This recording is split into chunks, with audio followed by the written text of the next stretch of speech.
دا څو دا ستاسو د علماو سره د مدارسو سره او د دینی مراکزو سره محبت وو چې دغه حس منارونه او دغه ګرمې مدرسې په دین مین خلکم همداسې کلک وساتل. لیکن نن سبا یو فکر خلکو ته راغلی د دې ماورونو ماته متوجه سي. عام طور خلک د مدرسو په مقابل کې د دوی ذهنونه مړاوي دي. هغه شان محبت باقی پاتې نه ده، هغه شان تعاون باقی پاتې نه ده. ورونو ما ستاسو په مخ کې یو حدیث مبارک تلاوت کو چې د دې مقصد دا ده انما الاعمال بالنیات. د انسان د اعمالو دارومدار دا په نیتونو باندې ده. کدی انسان نیت د الله د رضا په خاطر باندې وو په یو عمل کې، نو دغه انسان به الله جل جلاله په دنیا کې کامیابی، په آخرت کې به کامیابی او د دوی اعمال به هم قبول وي. کنیت خدا ناخواسته خراب شو، د الله رضا پکې مقصد نه و، نو دغه انسان په دنیا کې د ناکامۍ سره مخامخ کیږي او په آخرت کې هم.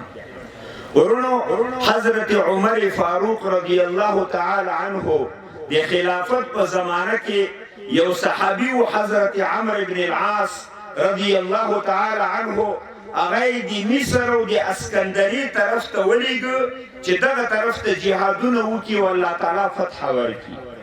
په لنډ وخت کې د دنیا فتوحات الله جل جلاله ورکړه د حضرت عمر فاروق دغه لښکر ته چې عمرو بن العاص رضی الله تعالی عنه یې مشر و. خو یو ښار و په نوم د اسکندری باندې. د اسکندری د ښار ته چې ورغله هغه محاصره کړ. 3 میاشتې مسلمانانو دا ښار محاصره کړی و، لیکن فتح نه راتله. عمر صاحب حضرت عمرو بن العاص ته یو خط ولیکه.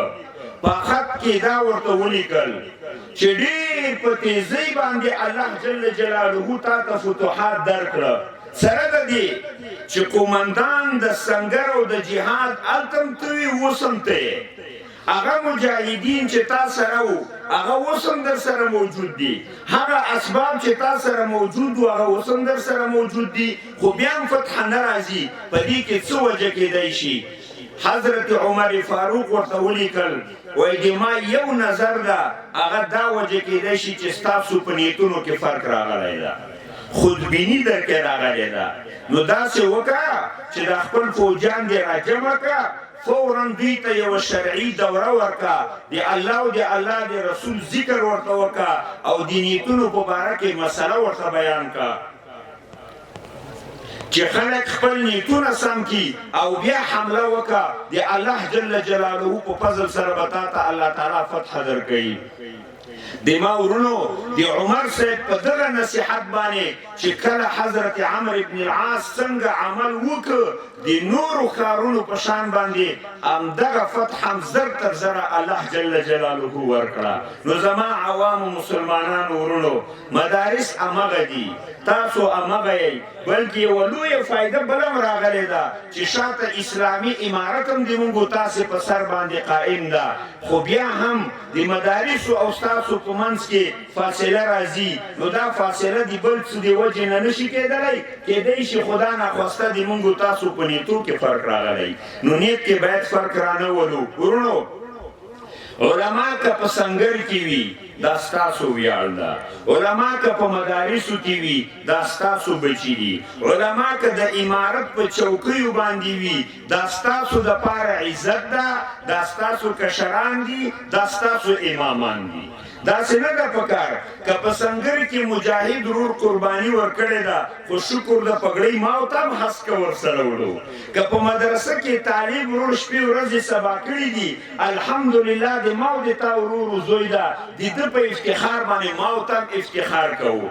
ګورې فاصله به نه راولو.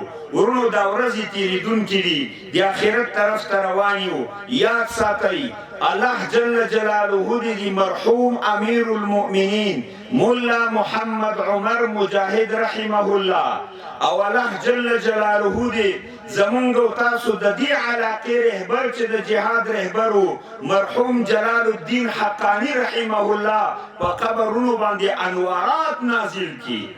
خدای دې ټولو شهیدانو په شمول اعلی درجات ورکړي چې مونږ ته د بې غیرتۍ تاریخ نه دی ښیي. ای مسلمانانو که دوی غیرت نه وای کړی په هغه وخت کې اسامه بن لادن د دې کافرانو په حواله کړي وای مونږ او تاسو کافرانو بیا پرېښودو؟ جواب راکړئ پرېښودو یې نه پرېښودو. شکر ده چې دا د بې غیرتۍ دسترخوان یې زمونږ وطن ته نه ده راوړی. شکر ده چې په غیرت کې پاتې شو. د شهیدانو د خدای شهادتونه قبول کی، د زخمیانو د الله تعالی شافی او کافی شي.